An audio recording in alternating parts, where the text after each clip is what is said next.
हरे कृष्णा राधे राधे भक्तों। आषाढ़ मास के कृष्ण पक्ष की योगिनी एकादशी का आज हम कथा श्रवण करेंगे। युधिष्ठिर ने पूछा, वासुदेव, आषाढ़ के कृष्ण पक्ष में जो एकादशी होती है उसका क्या नाम है? कृपा उसका वर्णन कीजिए। भगवान श्री कृष्ण बोले, नृपश्रेष्ठ, आषाढ़ के कृष्ण पक्ष की एकादशी का नाम योगिनी है। ये बड़े बड़े पातकों का नाश करने वाली है। संसार सागर में डूबे हुए प्राणियों के लिए यह सनातन नौका के समान है। अलकापुरी के राजा धीराज कुबेर सदा भगवान शिव के भक्ति में तत्पर रहने वाले हैं। उनका हेममाली नामक एक यक्ष सेवक था जो पूजा के लिए फूल लाया करता था। हेममाली की पत्नी का नाम विशालाक्षी था।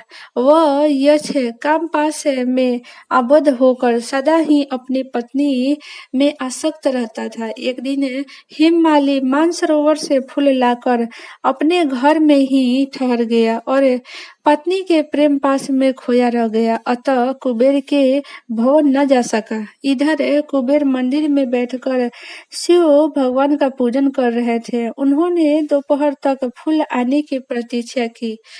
जब पूजा का समय व्यतीत हो गया तो यक्षराज ने कुपित होकर सेवकों को से कहा, यक्षो, दूर आत्मा हेममाली क्यों नहीं आ रहा है? यक्षों ने कहा, राजन, वह तो अपनी पत्नी के कामना में आसक्त हो घर में ही रमण कर रहा है। यह सुनकर कुबेर क्रोध से भर गए और तुरंत ही हेममाली को बुलवाया।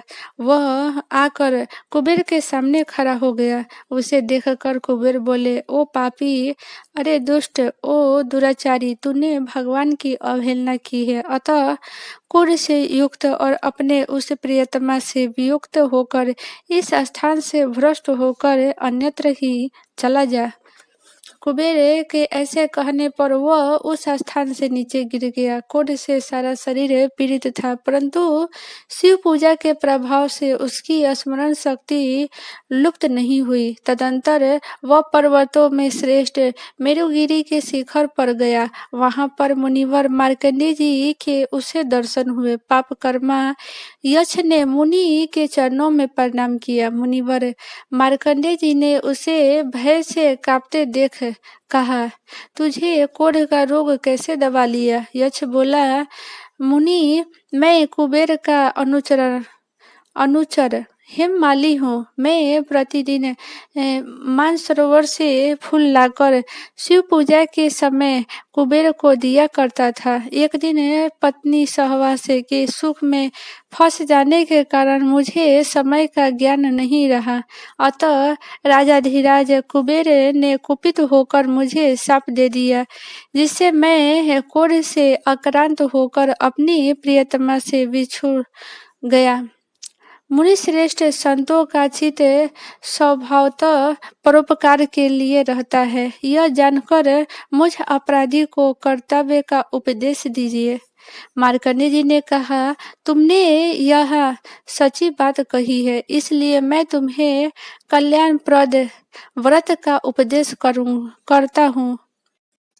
तुम आषाढ़ मास के कृष्ण पक्ष की योगिनी एकादशी का व्रत करो। इस व्रत के पुण्य से तुम्हारा क्रोध निश्चय ही दूर होगा। भगवान श्री कृष्ण कहते हैं, राजन, मार्कंडेय जी के उपदेश से उसने योगिनी एकादशी का व्रत किया, जिससे उसके शरीर का क्रोध दूर हो गया। उस उत्तम व्रत के अनुष्ठान करने पर वह पूर्ण सुखी हो गया। नृपश्रेष्ठ, यह योगिनी का व्रत ऐसे पुण्यशाली है कि 88,000 ब्राह्मणों को भोजन कराने से जो फल मिलता है वही फल योगिनी एकादशी के व्रत करने वाले मनुष्य को मिलता है। योगिनी महान पापों को शांत करने वाली और महान पुण्य फल देने वाली है। इस महात्म्य को पढ़ने और सुनने से मनुष्य सब पापों से मुक्त